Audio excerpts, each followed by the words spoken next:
Akaongeza sauti ya kulia na kufanya nizidi kumshangaa, ukizingatia bado hata usiku wa kufanya zoezi langu la kwenda chooni haukuwadia. Nikamsogelea na kumuuliza shida ilimfanya aliye ilikuwa ni ipi. Akaniangalia na kuniuliza pia, unaona ulichofanya kwangu ni haki?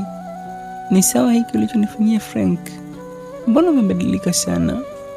Kwa nini unanifanyia hivi? Nimekukosea nini mimi jamani? Nimekufanyia nini Doris, Akainuka na kuelekea chumbani. Kwa kweli sikumuelewa kabisa huyu mwanamke. Ila na mimi nikaelekea chumbani. Nikamkuta kajifunika shuka gubi. Yaani hakutaka kuongea na mimi kabisa. Nikaachana naye na kuendelea na mambo yangu mengine. Ilipotimu saa 8, nikiwa najiandaa kulala, simu yangu iliita na kuona ni Ana ndiye alikuwa akinipigia. Basi nikatoka sebuleni na kuongea na Ana. Ndiyo Ana, nakusikiliza. Hujui kuelewa kabisa. Sasa ndio una maana gani? Kwa nini umeondoka bila kusema chochote? Ulitaka niseme nini Ana, Huyo mwanamke ulinitafutia ni malaya. Hafai kabisa. Siwezi kuwa na aina hiyo ya mwanamke. Nadhani unanifahamu vizuri sana, si ndio? Frank, kila kitu kinaongeleka. Kwa nini unajisikia kiasi hiko? Sio vizuri kabisa. Haya, tuachane na haya. Fred amesharudi hapa na ufanye mpango ufanyavyo. Kesho umpate pesa ya kulipa masomo yake. Sawa, hamna shida kuhusu hilo. Kesho nitamaliza na mambo ya Fred. Sawa, usiku mwema. Kisha simu ikakatika.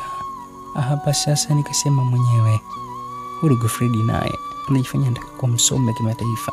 Familia yetu na kusoma wapi na wapi? Elimu yenyewe haina hata manufaa kabisa. Mtu unasoma ila unafanya kazi kwa wasiosoma. Hao ndo wanakuwa mausi zao. Huyu dogo huyu kama vipi ni bora nimwingize kwenye mfumo tu. Kesho nitaenda kuzungumza naye. Basi nikaamua kwenda zangu kulala. Kama kawaida, saa 8 usiku simu yangu ilipiga kelele kunikumbusha. Kisha nikaamka na kufanya tukio langu la kwenda chooni, ambapo nilikaa kwa nusu saa kama ninavyotakiwa kufanya. Baada ya zoezi hili nikarudi zangu chumbani kulala, huku nikisema nadhani kukaa kwangu chooni sio tatizo kabisa. Kisha nikalala. Nilipokucha niliamka na kujiandaa. Nikaenda zangu kwa sababu sikuwa na maelewano mazuri na Doris.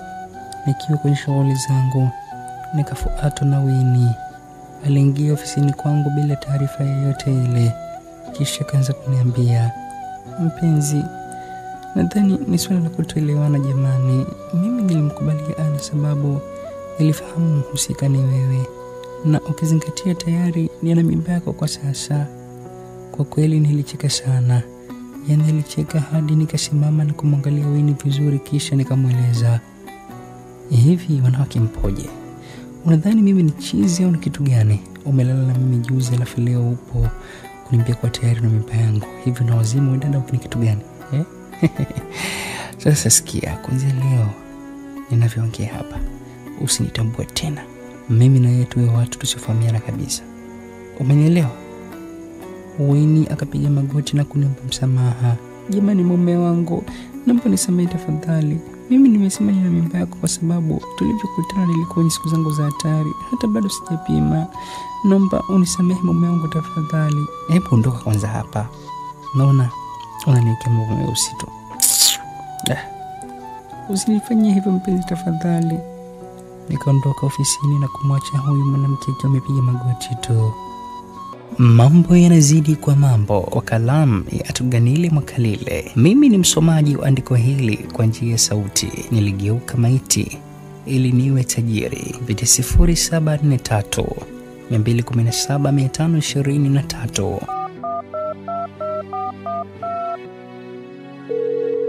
Wasiliana nasi Simulizi Club. Hii ni sehemu ya 8 ya Niligeuka maiti ili niwe tajiri. Nikaenda nje na kuwapa maelekezo vijana wangu kuhusu kinachotakiwa kufanyika kwa sasa. Niliporudi ofisini nikamkuta Winnie akiwa bado yupo ndani, ila muda huu amekaa juu ya meza huku ameacha mapaja yake wazi. Nikamwambia jifunike kwa sababu sina haja ya kuyatazama mapaja yake. Akanieleza kuwa na hamu. Winnie aliongea kwa sauti ya kuliwaza sana. Nikajikuta zikipungua hasira juu yake. Nikamwambia kwa ustaarabu kuwa ule haukuwa muda wake na haikupaswa kwa vile. Winnie akainuka na kunisogelea. Akakishika kichwa changu na kunibusu mdomoni. Nikajikuta nimesahau kabisa kwa nilikuwa nikimfokea kiasi kwamba nilimshika mkono na kwenda kupanda naye kwenye gari na kuondoka kabisa pale ofisini. Kwa mara ya kwanza nilienda na Winnie nyumbani kwake. Kwa kweli alikuwa ni mwanamke tofauti sana, kwani kadri nilivyomwangalia ndivyo nilivyozidi kuchanganyikiwa kiasi kwamba sikuwa najielewa kabisa. Nilikaa kwa Winnie na kulala hapo hapo. Sikutegemea kuwa wiki nzima nilikuwa nyumbani kwake. Siku hiyo akili yangu ikarudi. Nikajisemea, niko wapi? Kwa nini? Kazi zangu vipi? Nikamwangalia Winnie na kumuuliza, umenifanya nini wewe mwanamke? Sijaenda kwenye shughuli zangu kwa wiki nzima. Kweli? Umenifanyia nini? Winnie akacheka. Nikaamua kuondoka maana sikumuelewa kabisa. Sikuenda nyumbani kwanza. Moja kwa moja niliamua kwenda kwa mzee Matokeo, maana haya mambo sikuelewa hata kidogo. Nilipofika aliniambia kuwa akili yangu ni fupi sana. Nilipomuuliza kivipi, akaniambia kwamba siwajui wanawake. Nikiwa na pesa anaweza kunifanya chochote ili aweze kuichota pesa yangu. Ninatakiwa nijitengeneze kwanza. Nilivamia mji kijinga kiasi kile. Akaniambia kuwa nitafilisika na sitoamini macho yangu. Nikapumua kidogo na kumwambia, ila ni Musa ndo aliniletea yule mwanamke. Hivi mimi nilikwambiaje mwanzoni kabisa? Nilikwambia kuwa utajiri ni siri na kila kinachofanyika ni siri. Ni siri inafanyika, unatakiwa kutumia akili kubwa sana katika kung'amua jambo. Lipi zuri, lipi baya. Ulilofanya kwa sasa lina ubaya na uzuri kwa wakati mmoja. Nikamuuliza kwa uzuri wake ni upi. Akaniambia kwa uzuri wake nikirudi kwenye familia yangu ndio nitaujua. Nikamuuliza na maanisha nini? Kitu gani alichomaanisha? Akanisisitiza kuwa nikirudi nitajua mazuri yake na mabaya yake, lakini ninatakiwa kuoga dawa ili nisiweze kutekwa na akili ya mwanamke. Nitajikuta nikitoa siri ya utajiri wangu kwa mwanamke. Akanipa dawa. Mzee Matokeo akanipa dawa na kunieleza mahali pa kwenda kuoga dawa hii, ambapo moja kwa moja nilikwenda kuioga dawa kwanza. Kweli kabisa, baada ya kuoga dawa nilihisi kama kuna mzigo mkubwa sana umetoka kwenye mwili wangu. Nikahisi niko mwepesi kabisa. Nikasema kwa hakika sitakaa nikutane tena na yule mjinga Winnie. Nikarudi kwa mzee Matokeo na kumuuliza, vipi kuhusu ofisi yangu? Itaendelea vizuri? Akaniambia ndio inaendelea. Uzuri wa utajiri, kuna muda mali zinaweza kujiendesha zenyewe. Kwa hiyo shughuli zangu zinaendelea, ingawa sio kwa kiasi kile ambacho mimi nilitaka, ila nisije kuharibu tena jambo kama lile. Nikaomba radhi. Kupitia 0743 217 523.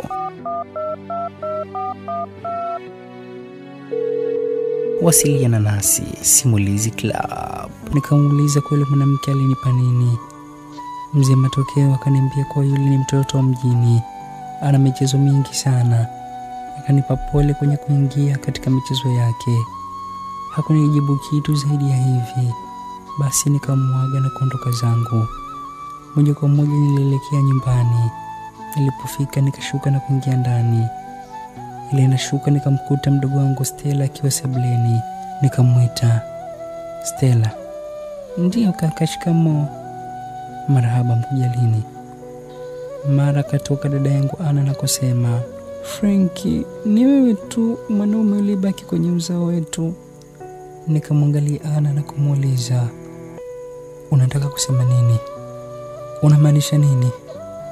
Freddy yuko wapi? Kwani nikakumbuka kwa nilisema nitamsomesha Freddy. Ana kaniambia kwa Freddy hatunaye, ametangulia mbele za haki. Sikuelewa kabisa. Nikakaa chini, maana nilihisi kuna mapicha yanaendelea pale. Niliposikitika kwa muda ndipo Ana akanieleza vizuri kuhusu kifo cha Fredi. Si unakumbuka ile siku tuliongea kuhusu Fredi?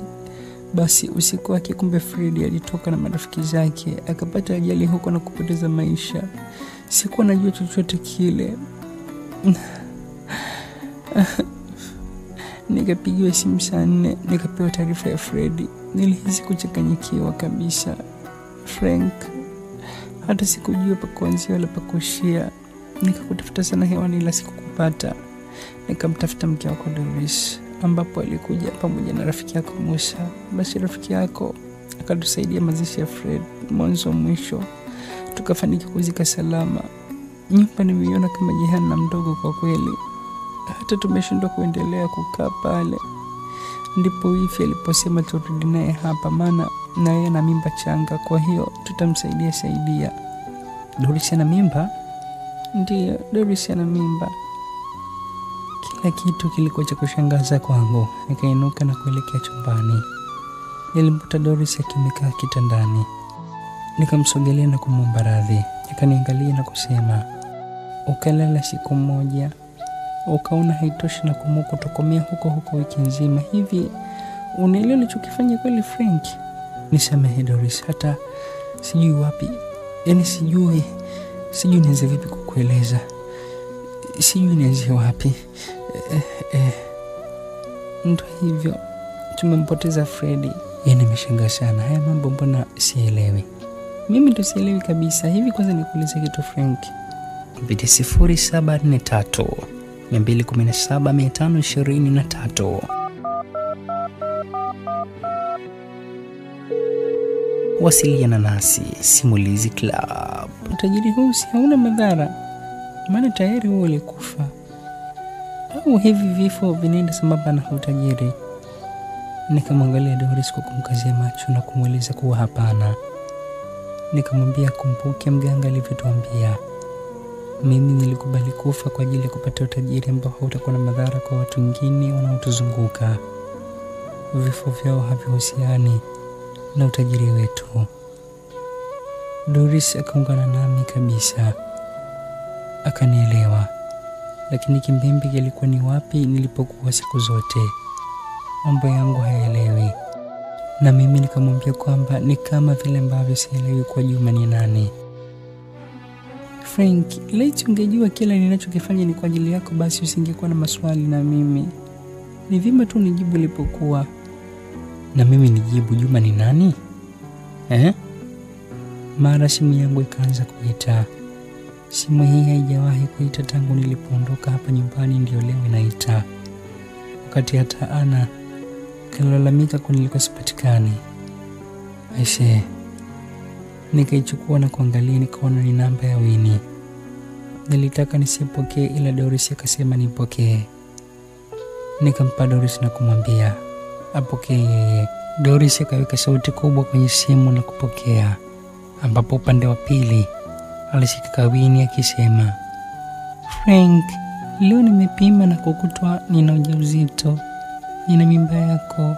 Doris akatikisa kichwa na kukata simu, kisha akaniambia, ndio mambo yenyewe haya, si ndio? Huku ndo ulipokuwa. Haya, mchukue huyu. Huyu ndiye mwanamke. Uje uishi naye hapa nyumbani. Uje uishi naye hapa kwako. Mimi hapana. Mimi naondoka. Mimi heri niondoke. Doris alianza kubeba nguo zake na kuondoka. Kweli kabisa aliondoka. Hata hakutaka kunisikiliza, ingawa usiku tayari ulikwisha ingia. Nilitoka nje la dada Ana akanizuia na kuniambia, nini tatizo? Doris anaondoka. Nataka kumzuia. Mwache aende Frank, utapata mwanamke mwingine. Doris nani kwenye mali zako? Nani hasa? Utapata mwanamke mwingine bwana. Nikarudi chumbani na kukaa kitandani. Ghafla nikasikia sauti ya ajabu ikiongea chumbani kwangu. Ndio umefanyia nini Frank?